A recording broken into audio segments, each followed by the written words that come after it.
Olá, galera! Vamos para mais uma aula aí de matemática? Nossa aula de hoje vem falando sobre arcos côncavos. Então, vamos começar aprendendo o que são arcos côncavos na circunferência. Então, tem aqui a circunferência trigonométrica e um arco AB de 60 graus. Suponhamos que eu queira dar uma volta na circunferência e andar mais 60 graus. Olha o que acontece. Eu dei uma volta na circunferência completa e andei mais 60 graus. Eu fui parar exatamente no ponto B. Então, eu fiz exatamente isso aqui. Uma volta mais 60 corresponde a 60 mais 360 graus, já que na circunferência uma volta vale 360. Suponhamos que eu desse agora duas voltas completas na circunferência e depois eu andasse mais 60 graus. Olha o que acontece. Eu vou parar novamente no ponto B. Então, percebam que eu andei 60 mais 360 e agora eu andei 60 mais duas vezes 360, já que uma volta corresponde a 360, duas voltas corresponderão a duas vezes 360. Então, eu andei 60 mais 360, depois eu andei 60 mais duas vezes 360 e sempre estou parando no mesmo lugar. Significa que se eu desse 3 voltas completas mais 360 graus, 3 voltas completas mais 60 graus, eu continuaria parando no ponto B. Se eu desse 4 voltas completas mais 60 graus, eu vou parar sempre naquele mesmo lugar ali, na extremidade B. Então, esses arcos, eu chamo eles de côncavos, ou seja, arcos congruentes, porque são arcos que vão diferenciar um do outro apenas pelo número de voltas completas. Então, baseado nesse detalhe aí, nós já podemos escrever a expressão geral dos arcos côncavos, que seria, no caso, essa daqui. Alfa graus mais K vezes 360 graus. Onde esse K ele vai corresponder ao número de voltas completas na circunferência. Se o ângulo ali em questão estivesse dado em radianos, a expressão dos arcos côncavos em radianos ficaria sendo alfa mais 2kπ, com K pertencendo ao conjunto dos números inteiros. Por que o K tem que corresponder ao conjunto dos números inteiros e não somente ao conjunto dos naturais? Porque tudo isso que nós acabamos de ver aqui está acontecendo no sentido anti-horário, mas também poderia acontecer no sentido horário. E aí seria a mesma coisa e a expressão dos arcos côncavos em radianos, em vez de ser alfa mais 2kπ, seria alfa menos 2kπ. Por isso que o K pertence ao conjunto dos números inteiros, pelo fato que você vai ter movimento tanto no sentido anti-horário quanto no sentido horário. Então agora nós vamos aplicar esses conceitos aí nos exercícios. Vamos lá. Então nós temos aqui o primeiro exemplo, que é calcular a primeira determinação positiva, a expressão geral das medidas dos arcos côncavos e a primeira determinação negativa para cada um dos arcos a seguir. Então eu tenho 1225 graus, que é o primeiro arco, e o segundo 17π sobre 3 radianos. Então vamos lá. Vamos começar pelo 1225 primeiramente. O que eu tenho que fazer com esse 1225 graus aí? Eu preciso dividi-lo por 360. Por que eu tenho que dividir por 360? Porque a circunferência trigonométrica, uma volta nela, corresponde justamente a 360. Então, eu preciso saber quantas voltas completas na circunferência esse arco de 1225 graus possui. Então, só dividindo por 360 para eu saber.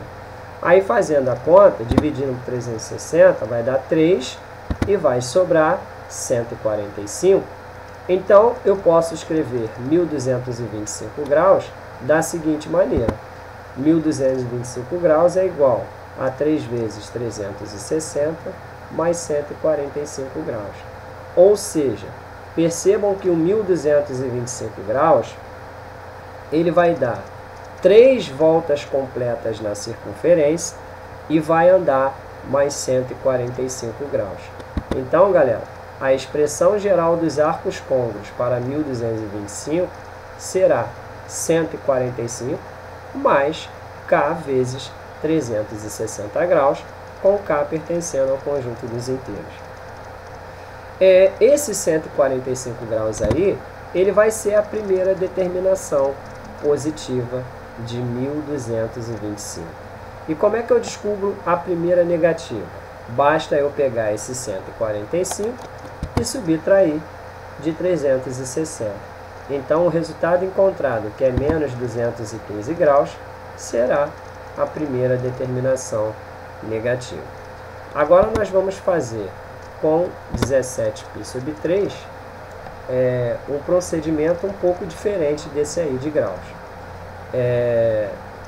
No caso do arco dado em radianos, o ideal é nós separarmos a fração de forma que a gente sempre tenha um número múltiplo de 2π. Então, o que eu vou fazer com 17π sobre 3? Eu vou separar esses 17π sobre 3 em duas partes. 12π sobre 3 e 5π sobre 3. Aí, você talvez possa estar se perguntando aí na sua casa, por que ele não colocou 15π sobre 3 mais 2π sobre 3? É porque quando eu dividisse o 15 pelo 3, daria 5π. E 5π não tem como a gente converter para um número múltiplo de 2π. Então, o ideal ali é fazermos com o 12, porque 12 dividido por 3 vai dar 4. E esse 4π, nós sabemos que ele é um número múltiplo de 2π, pois 4 na tabuada é 2 vezes 2. Então, ficou assim, 17π sobre 3 é igual a 2 vezes 2π mais 5π sobre 3. A expressão dos arcos côncavos para 17π sobre 3 seria 5π sobre 3 mais 2kπ. Então, o 17π sobre 3 ele dá 2 voltas completas na circunferência e anda mais 5π sobre 3. Esse 5π sobre 3 vai ser a primeira determinação positiva. E para eu saber a segunda, ou melhor dizendo, para eu saber a primeira determinação negativa, basta eu subtrair de menos 2π, que eu vou encontrar como resposta menos π sobre 3. Por que eu subtraí de menos 2π? Porque aqui o ângulo está em radianos. E aí, no caso, como eu teria que subtrair de 360, 360 em radianos é 2π, então ficou dessa forma. Então, menos π sobre 3 vai ser a primeira determinação negativa de 17π sobre 3.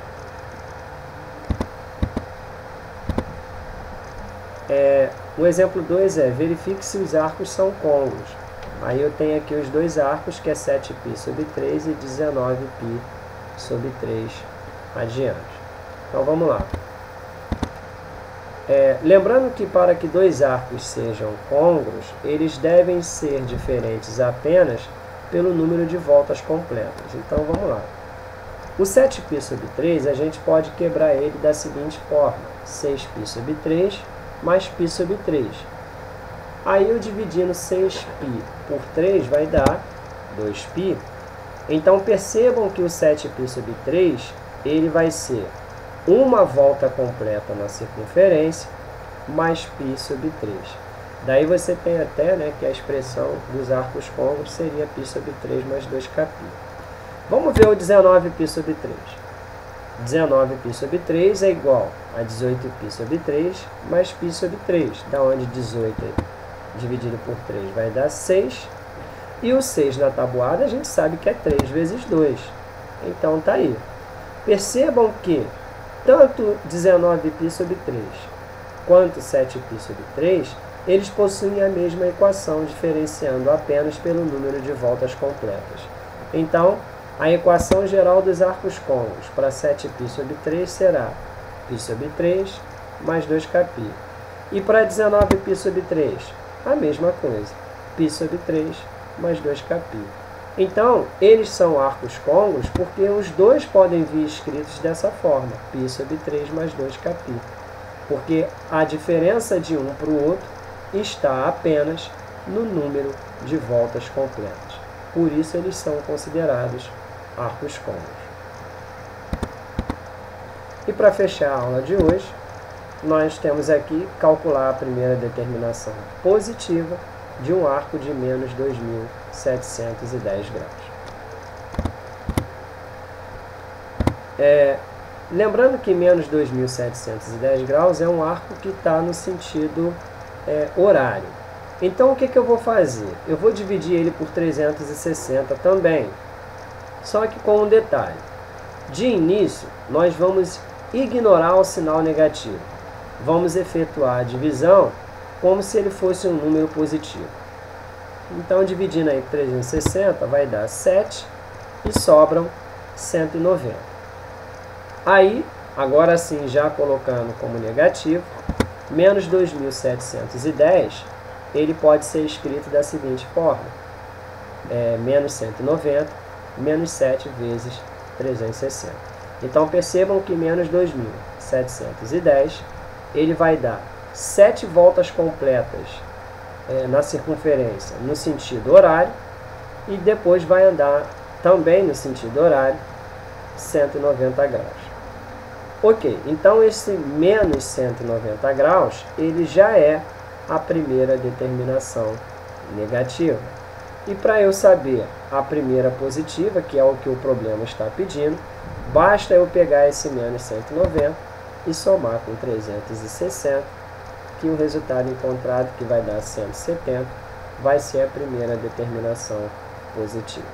Valeu, galera? Então ficou aqui mais uma aula de matemática do professor Abimael, o cara.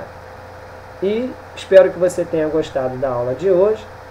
E se possível for, inscreva-se aí no meu canal, professor Abimael, o cara, para você ficar por dentro aí de outras aulas de matemática que eu tenho postado aqui no nosso canal do YouTube. Valeu? Fiquem com Deus, um grande abraço e tchau! Fui!